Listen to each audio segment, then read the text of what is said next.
I arrived at Harvard in 1983 as a junior faculty member in organismic and evolutionary biology.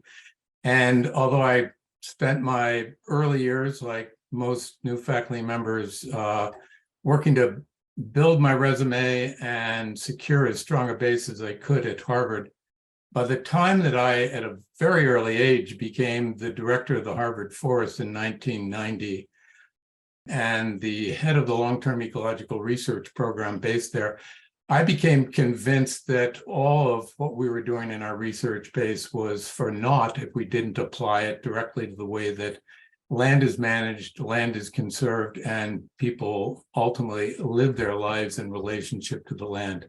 And the last half a dozen years or so, as I was director of the forest, I chose to move from Petersham, where I was based and where 50 people work daily as part of the Harvard Forest, into Cambridge so that I could actually take a greater part in engaging with students, engaging with other faculty, and really trying to advance this kind of conservation and ecological agenda across a greater part of the university. And so what I'd like to do today is to actually draw mostly from work that takes place in Harvard's backyard, the 42 million acres that comprise the 6 states of the New England region, and talk in particular about work that comes from 2 efforts. This effort's wildlands, woodlands, farmlands, and communities, which is a regional scale effort that started at the Harvard Forest, but now includes academics and conservationists and state and federal agencies all across the region, in which we actually propose goals for New England to set 80% of New England aside as conservation land. This is land which is 70% comprised of forest, recognizing that New England today is 82% forest covered. 10% of that would be in the strictest form of protection as wilderness or wildlands. We'd also ask to set aside about the 7 to 10% of land which is in agriculture.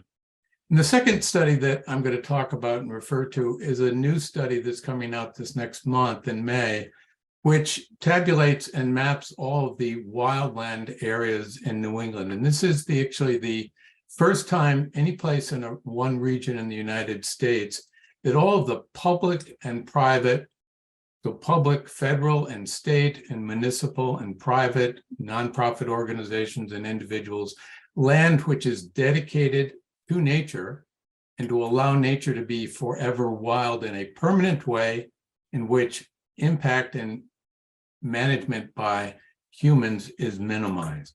So what do those studies lead me to conclude is the single major driver of environmental change that we need to address? It's one that's been articulated already. It's land use. It's the conversion of forest lands and food producing lands into other types of land uses. And it's the degradation of intensively managed forests and farms.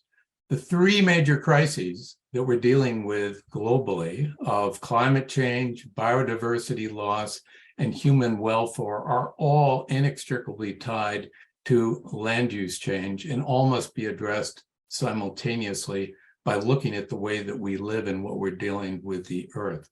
And let me just give a few examples from our own backyard, that is our own Cambridge backyard in New England, at how little effort we actually pay to land use.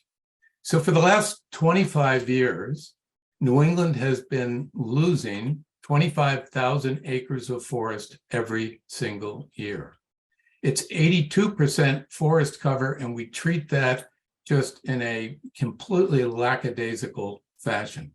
Even a state like Massachusetts has more than 60% forest, and yet Massachusetts has the highest rate of deforestation of any of the New England states. The single largest driver of that change right now is energy production, solar farms, and transmission of energy.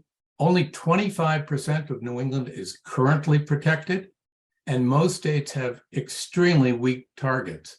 For example, the state of Connecticut, which has between 19 and 20% land protected, has a state goal, a green goal, of reaching 20%.